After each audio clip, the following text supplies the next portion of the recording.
spring, how it's going? No, I definitely think we're trending in the right direction. I think as a staff, focusing on just the fundamentals and the basics. Like our installs have been slow and purposefully so. Like Tuesday's practice when we went out and tackled, it was very average in that team period, and then today to see us to come out in a live setting and tackle better. And it's like, Coach and I have talked, we've got to work and do a better job of teaching tackling fundamentals and incorporating that this spring through the summer and everything. But then you got to go live and you got to build those calluses and those contact just the feel of putting getting a guy down in space. So overall I'm pleased with where we're at today. I think we'll hopefully keep trending in the right direction. Did you guys hit like that last year at this time, or is that new? I don't think we had went like our first 2 days in pads, or I guess our fourth and fifth day in pads to go live back-to-back days like that, and to have some of that I think is big. I can't remember how much we went live. We did go live in the spring, but we're also in a different situation. The amount of bodies and depth that we had last spring compared to now, it's kind of, as a coach, you're trying to balance it. Like, how do we get through spring and not have, but defensively, you got to do it. You got to go live to learn how to get people on the ground and see who can and see who can't. With Ahmad backing, the linebacker spot for you, I mean, what have you seen from him? Was there any rust in your system with him, or? Well, he's just played a lot of snaps, so there are some things that I think that they changed systematically from when I was there his freshman year and Coach Huntley was there, but all in all, the same principles behind everything. And when he plays many snaps as that guy is, you expect him to be able to get everybody lined up, get himself lined up, and then there's an edge in a way that he plays that he's had since high school. So I think he definitely brings that to the table. But he also knows, like, it's going to be a challenge to see who's starting. And I expect that he'll compete with the rest of those guys, to raise everybody's level for sure. Seems like you have a pretty nice rotation in that secondary. Just what's it like with that depth and maybe a little more competition and being able to maybe get a little more out of those guys that are back, and then obviously the new pieces you've added in? Well, competition makes everybody better, right? So I think at corner, first off, we've had more competition in that room. Since right now since we've been here, we really had 3 or 4 guys that we were going to play. And then when we lost Bryce last year,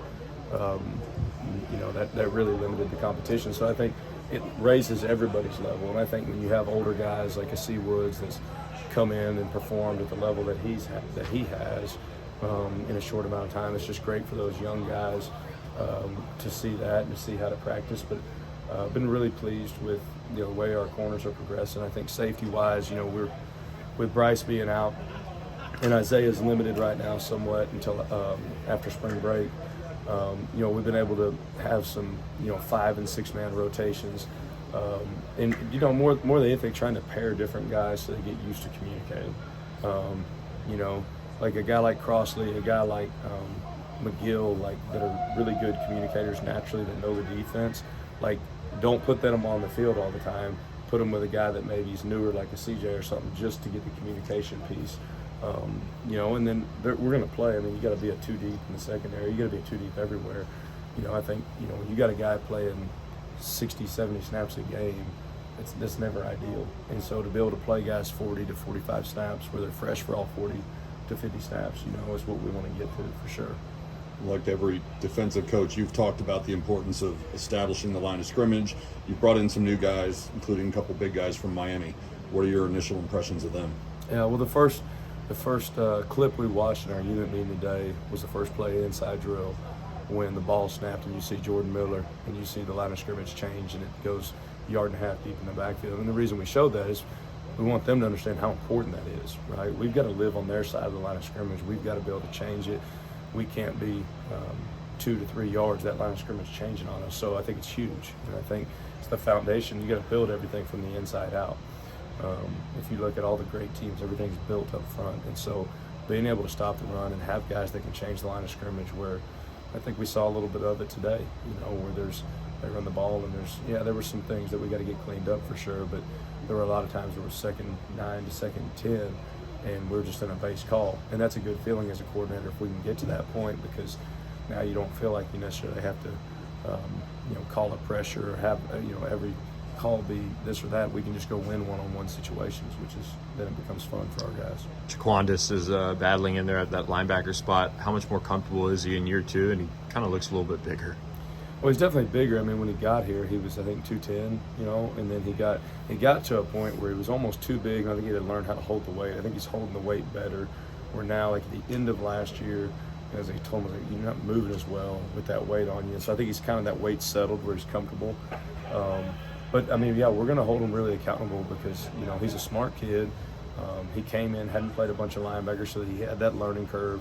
Like, the standard that he should be at as a guy that got to go through last spring with us, we're going to hold him to that. And so you see flashes, and there's flashes where, I know what he's capable of. I think, we see there's a lot of upside there, and it's just him consistently putting it together. And a lot of times it goes with, coupled with what's going on off the field is going to have an effect on what's on the field. And I think the biggest thing that has impressed me is there's a different level of maturity that he has, that I've seen this spring, than he had the last year that we were together.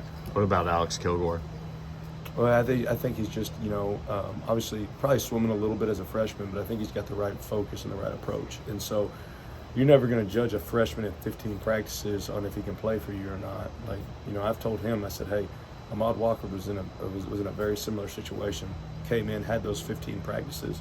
So you're going to make mistakes. Is can we learn and grow? So when we start fall camp, now we're not thinking. So I think it's hard to judge a freshman or a Chris Adamora at this point, because they're going to be thinking and processing for the next 10 practices. And until it starts to slow down, like it should for Jaquandis, there's going to be that. So, but you love the approach that he has as a young man to come in and with the mentality and the mindset that he has, I think, to be coachable and to be eager to learn for sure. There were high expectations for Jonathan McGill coming in. I guess, what have you seen so far that have maybe had him meet those expectations, exceed them? What have you seen from him? Well, I think the first thing is just his leadership skills, and I think leadership starts with humility, and he is, I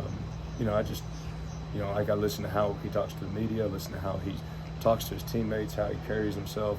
He wants what's best for the team first and foremost, and does he have personal goals? For sure, but he understands that what's best for the team is going to be what's best for him if he's willing to put the team's need in front of it. And I think that's what makes him special, from that standpoint. And the guys gravitate towards him in the room, and I think he's helped elevate everybody in that room. And I think those other guys would tell you that too, with his focus and approach.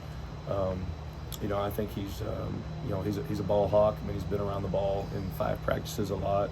I think he's had 2 picks, and he had one that hit him that he had a chance at yesterday. So just his ability to be around the ball is really coachable. And then there's the things that he's always eager. He's always wanting to know, what can I get better at? Talk to me. Like he watches the film before.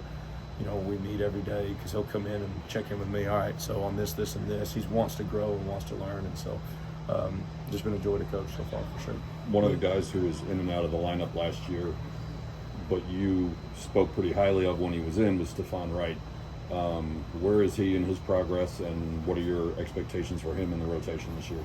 Yeah, we'll just have to see. I mean, that's up to the training staff right now as they try to, figure out if there's, what's the best for him, short term, long term. And so I think we'll have some results here probably by the end of the day, so we can know kind of how to proceed, and then we'll go from there with it. I mean, there's definitely athletic ability, but we want to make sure he's right, so we know that we can get him back and can rely on him. Either he's in the lineup or he's not, and have an idea of, is he a guy that we can, be in the 2 deep for us or not. So at this point, I don't have an answer on that. We're hopeful that everything, clears up for him to be able to help us by fall camp. With Chris's move to linebacker, is that just to add depth at linebacker? Is that just a better fit for him? Just kind of what went into that decision, and how receptive was he to it? Yeah, both. I mean, first off, it's got to be the best fit for the kid. It's our job to go recruit, if not, right? But he just, he was 220 pounds playing safety, and it was clear that when he got to Texas, he was a 185-pound kid. So I think he got heavy over that spring, and then it showed, and we needed him just from a depth piece last year, but you saw the physicality in practice. You just saw that he was going to struggle in space as a safety, but now you move him into the box, and he's our most athletic linebacker, so or one of them. I think he is a very cerebral kid. I think he's smart. I just think he needs reps, and it's like Coach Crum told him the other day, like, we're not going to coach. We don't expect the same out of you than we expect out of Cam or out of Quan or out of Ahmad. Like, they've been in the system and they've played linebacker. You've never played linebacker. It's going to take, I mean, Alex Kilgore in some ways should be ahead of Chris, because Chris has never played inside backer, but he looks natural at it. He's eager. He's willing to learn. I think he realizes, I know he realizes, it's what's best for his future if it can click. So I think that's one of the most exciting kids for me to watch as we go through, or young man for me to watch as we go through spring, is just see his growth and development day to day, because we do see a lot of upside there for him. One more. What do your guys up front feel like when they have to fight through a block by Elijah Chapman? And do you and Coach Woods have to wrestle over him for reps in practice? Well, it's whatever's best for our team, and I think what's best for our team right now is to have a tight end that can run split zone and power and counter and murder our DNs, because it makes everybody better. I mean, you think about it, if we've got to go on our side of the ball and we've got a tight end that's, however much he benches and whatever, however strong he is, I mean, he's, one of the strongest kids in the country at his position, and now we see that as a tight end every day, that makes both sides better. That makes our DNs better, that makes our backers better, that makes our safeties have to have their eyes up when they're blitzing on split zone, you know what I mean? But, so I think it makes our whole team better. And, at the end of the day, we want to have the best football team possible. So if that's the best way, and I think he knows, that gives him an opportunity as a potential position that might correlate for him on the next level. So, it's what's best for the team, and I think it gives them a different element over there. And so I'm excited for him to have that opportunity.